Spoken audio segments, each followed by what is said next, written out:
कुछ खेल प्रतिद्वंदिताएं होती हैं जो बस हार जीत तक सिमट जाती हैं, और फिर कुछ ऐसी होती हैं जो सरहदों, इतिहास और हाँ, करोड़ों लोगों की धड़कनों को भी पार कर जाती हैं।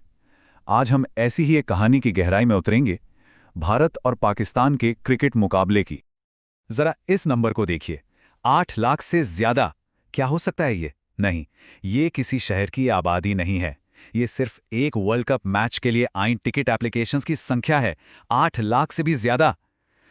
बस ये एक आंकड़ा ही काफी है ये बताने के लिए कि जब ये दो टीमें आमने सामने होती हैं ना, तो सच में दुनिया रुक सी जाती है। और ये सिर्फ हमारा कहना नहीं है, बल्कि एक हकीकत है जिसे पूरी दुनिया मानती है। ये जो बात कही गई है ना, ये बिल्कुल सटीक बैठती है। क्योंकि भारत पाकिस्तान का मैच आखिर सिर्फ एक मैच होता ही कहाँ है। ये तो जुनून है, गौरव है, नेशनल प्राइड का एक आईना है जिसमें करोड़ों लोग अपनी जीत देखते हैं। पर सवाल ये उठता है कि आखिर इतनी गहराई, इतना पैशन आता कहाँ से है? इसका जवाब दोस्तों क्रिकेट के मैदान पर नहीं मिलेगा।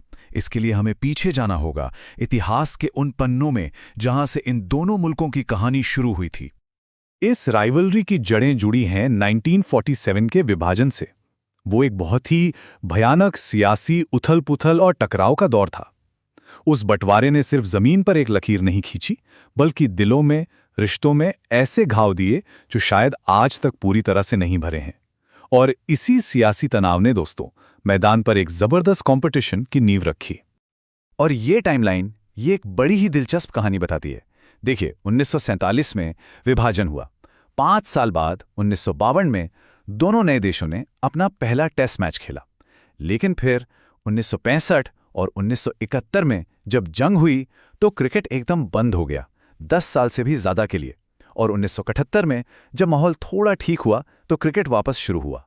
तो साफ दिखता है कि मैदान पर जो रिश्ता है ना, वो हमेशा मैदान के बाहर की राजनीति से जुड़ा रहा है। जब जंग हुई, क्रिकेट रुका, और जब शांति की कोशिश हुई तो क्रिकेट ने ही वो पहला कदम उठाया। ओके, तो इतिहास तो अपनी जगह है, लेकिन क्रिकेट में मैदान पर कहानी बनती है नंबर्स से, आंकड़ों से। तो चलिए अब देखते हैं कि इस जबरदस्त मुकाबले में नंबर्स की जंग में आगे कौन है। अगर हम overall head to head record पर नजर डालें तो एक बड़ी इंटरेस्टिंग पिक्चर सामने आती है। कुल मिलाकर पाकिस्तान थोड़ा सा आगे है, खास करके टेस्ट्स और वनडे में। लेकिन जैसे ही हम गेम के सबसे नए, सबसे तेज फॉर्मेट T20 पर आते हैं, कहानी एकदम पलट जाती है। यहां भारत का पलड़ा भारी है, और वो भी काफी। शायद ये बदलते वक्त और बदलते क्रिकेट का भी एक इशारा है। पर हेड टू हेड तो ठीक है, असली टेस्ट तो होता है बड़े टूर्नामेंट्स में, प्रेशर वाले मैचों में। और जब बात आती है ICC ट्रॉफियों की, तो यहां पर तस्वीर बिल्कुल साफ हो जाती है। भारत के पास पाकिस्तान से दुगनी से भी ज्यादा बड़ी ट्रॉफियां हैं। यह दिखाता है कि जब मामला सबसे बड़े स्टेज का होता है, प्रेशर हैंडल करने का होता है, तो कौन बेहतर परफॉर्म करता है। और फिर आता है ये नंबर 8-0। ये सिर्फ एक स्कोर नहीं है, ये एक साइकोलॉजिकल बैरियर है। एक ऐसा किला जिसे पाकिस्तान 50 ओवर वर्ल्ड कप में आज तक नहीं तोड़ पाया है। ये जो रिकॉर्ड है ना, ये हर वर्ल्ड कप में भारत को एक मेंटल एज देता है और पाकिस्तान पर एक ऐसा प्रेशर बनाता है जिसे आप मैदान पर फील कर सकते हैं। तो अब तक हमने देखा कंपटीशन, नंबर्स, प्रेशर, लेकिन क्या ये कहानी सिर्फ इतनी ही है? शायद नहीं। इस राइवलरी का एक दूसरा चेहरा भी है।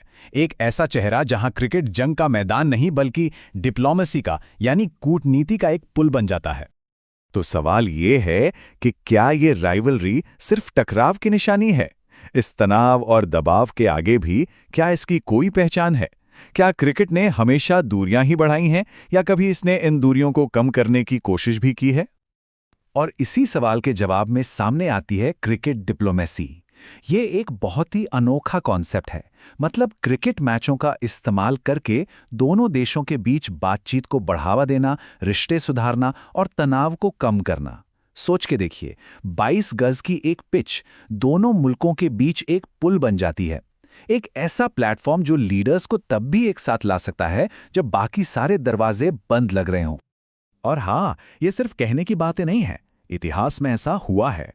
जैसे 1987 में जब टेंशन काफी बढ़ गई थी, तब पाकिस्तान के राष्ट्रपति जियाउल हक मैच देखने भारत आए। या फिर 2004 में जब एक शांति पहल के बाद भारत ने लगभग 15 साल बाद पाकिस्तान का दौरा किया। और कौन भूल सकता है 2011 वर्ल्ड कप सेमीफाइनल, जब भारत के प्रधानमंत्री ने अपने पाकिस्तानी समकक्ष को मोहाली में साथ मैच देखने के लिए बुलाया। इन लम्हों ने साबित किया कि क्रिकेट कितने भी तनाव के बीच एक उम्मीद की खिड़की खोल सकता है। तो अब हम इस कहानी के आखिरी पड़ाव पर हैं, एक ऐसी कहानी जो अभी भी लिखी जा रही है। ये एक बहुत ही कॉम्प्लेक्स रिश्ते की दास्तान है, जिसके दो बिल्कुल अलग अलग चेहरे हैं। ये बिल्कुल एक ही सिक्के के दो पहलुओं जैसा है। एक तरफ देखें तो ये क्रिकेट दोनों देशों के बीच के जियोपॉलिटिकल टेंशन को दिखाता है। खिलाड़ियों पर बेइंतहा प्रेशर होता है और अक्सर पॉलिटिक्स की वजह से सीरीज रुक जाती है, लेकिन फिर से कप पलटता है। और दूसरी तरफ यही क्रिकेट बातचीत के मौके पैदा करता है। यही क्रिकेट लाखों फैंस को जोड़ता है और इसे एक डिप्लोमेटिक टूल की तरह भी इस्तेमाल किया जाता है। तो ये एक ही समय में बांटता भी है और जोड़ता भी है। और आखिर में ये हम सबके लिए एक सवाल छोड़ जाता है, ये जो भारत पाकिस्तान क्रिकेट राइवलरी है, ये आखिर है क्या? बंटवारे का एक प्रतीक या एकता की तरफ जाने वाला एक रास्ता? क्या ये हमेशा उस इतिहास की तल्ख यादों का आईना बनी रहेगी, या फिर ये दोनों मुल्कों के लोगों को एक दूसरे के करीब लाने का जरिया बन सकती है? इसका जवाब शायद आने वाला वक्त ही देगा।